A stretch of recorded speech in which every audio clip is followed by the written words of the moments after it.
Bom, Rodney pergunta aí, quão importante é o uso da maltodextrina no treino? Rodney, na verdade não é importante, né, meu? Lembra que para o músculo trabalhar, você precisa de glicogênio, né? E você demora 4 horas para fazer o glicogênio. Então, o que acaba acontecendo com a maltodextrina durante o treino? A mesma coisa que o BCAA durante o treino, tá? O que faz esses dois caras durante o treino? Eles diminuem a percepção de fadiga. Tem toda aquela briga, BCAA não funciona, porque... mas é fato que, se você tem treino muito volumoso, e eu sou fã de treino volumoso, tá? Eu faço para um segmento, né, tipo peitoral, eu não faço menos do que 30 séries, tá? Olha só, sexta-feira que eu ia viajar, eu treinei posterior de coxa. Não foi um treino de posterior de coxa, foi um treino, eu fiz 10 séries de agachamento, 10 séries de stiff, 20 séries de panturrilha. Só que eu falei assim, porra, fiz 2 exercícios para perna, né? Vou dar uma ativada no tríceps. Fiz 20 séries de tríceps. É que são números não convencionais, né, Rodney? Eu fiz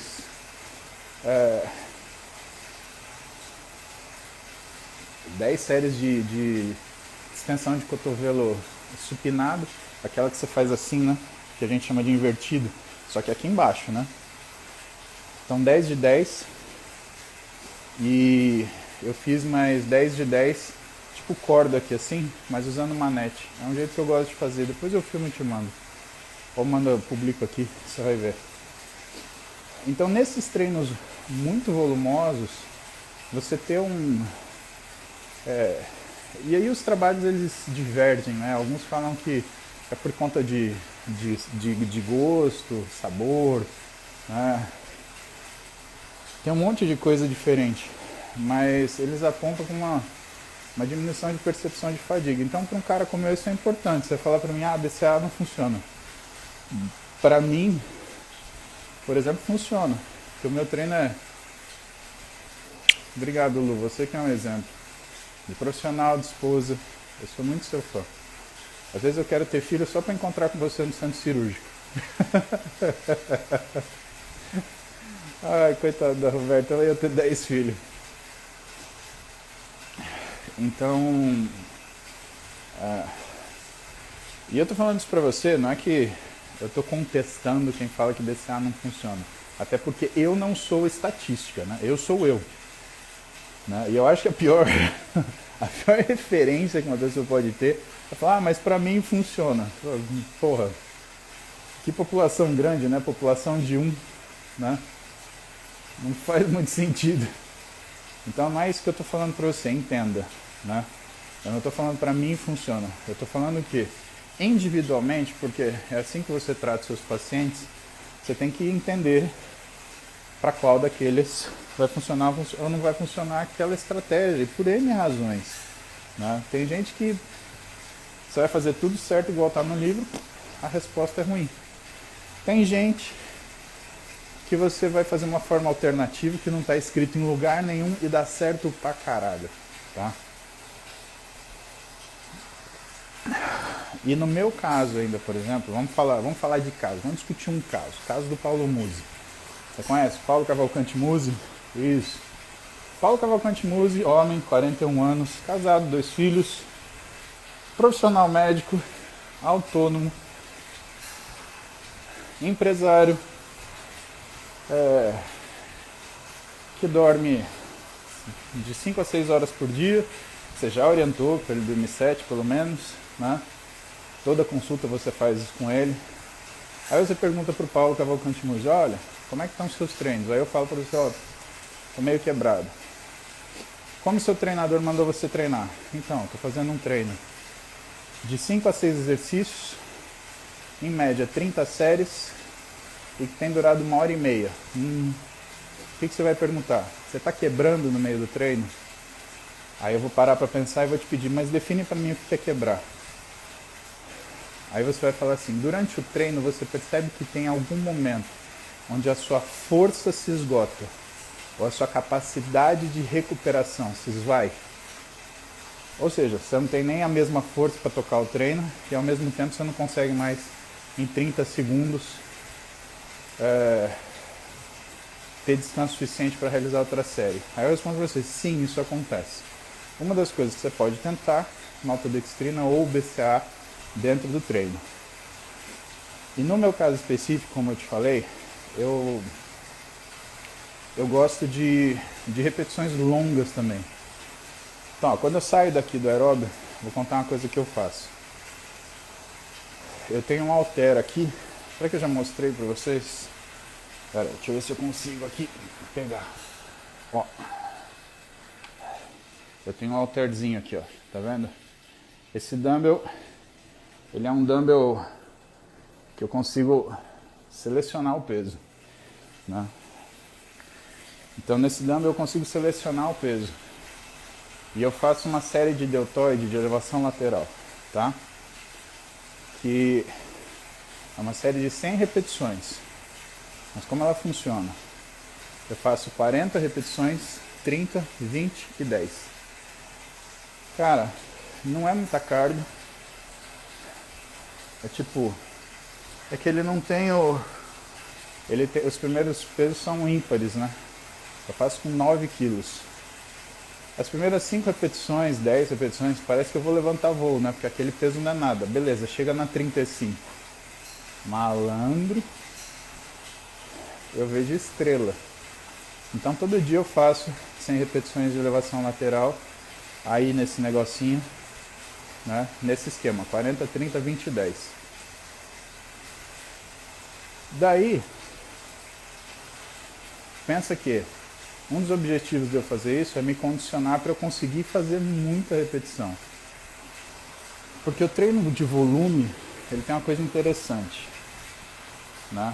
Ele provoca hipertrofia muscular, né? E assim, hoje a gente sabe que tanto quanto os treinos de força típicos, né? Com algumas diferenças fisiológicas, né?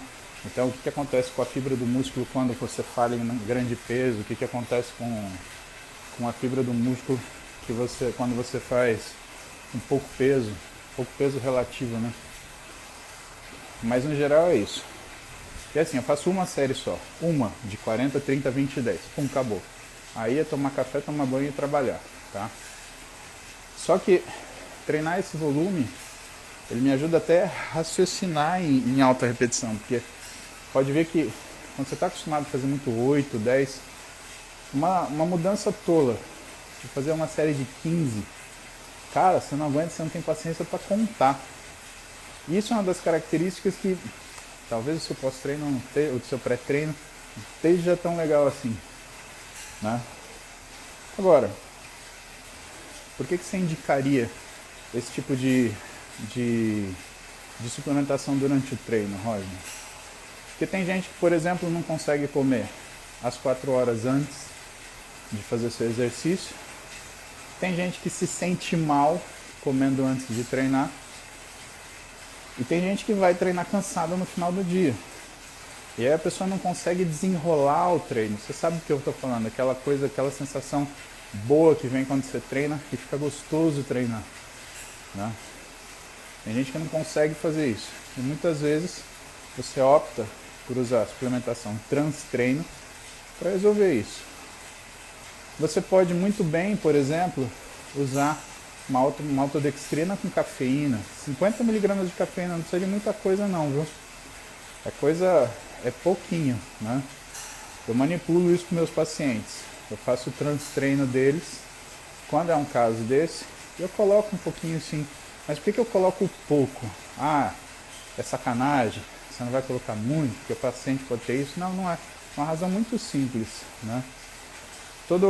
A cafeína, como toda a xantina, ele tem um pequeno efeito de vasoconstrição periférica, né? E é justamente o que eu não quero quando eu vou treinar, por exemplo, o membro superior, né? Musculatura apendicular, ela depende muito de vascularização, né?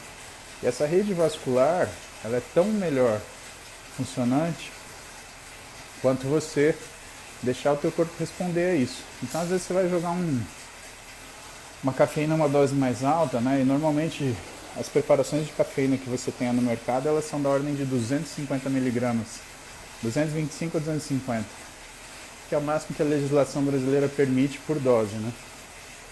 E em vez de melhorar, você atrapalha.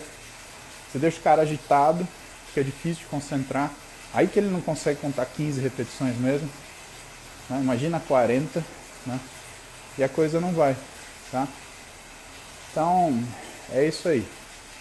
Para quem você indica então, Roger? Você indica para as pessoas que não conseguem ter uma refeição adequada antes do treino, ou aquelas que estão quebrando no meio do treino, né? E que você, às vezes com uma medida assim, consegue melhorar a qualidade do treino do paciente. Quais são as opções? Você pode colocar doses muito baixas de estimulante, então 50 miligramas de cafeína, teacrina, né, chá verde, né? Você pode colocar isso daí do meio para frente, você ajuda aquilo a desenrolar melhor. O que você não deve fazer? Colocar grandes doses de estimulante. Aí você nem melhora a parte fisiológica do treino e você piora a recuperação. Combinado?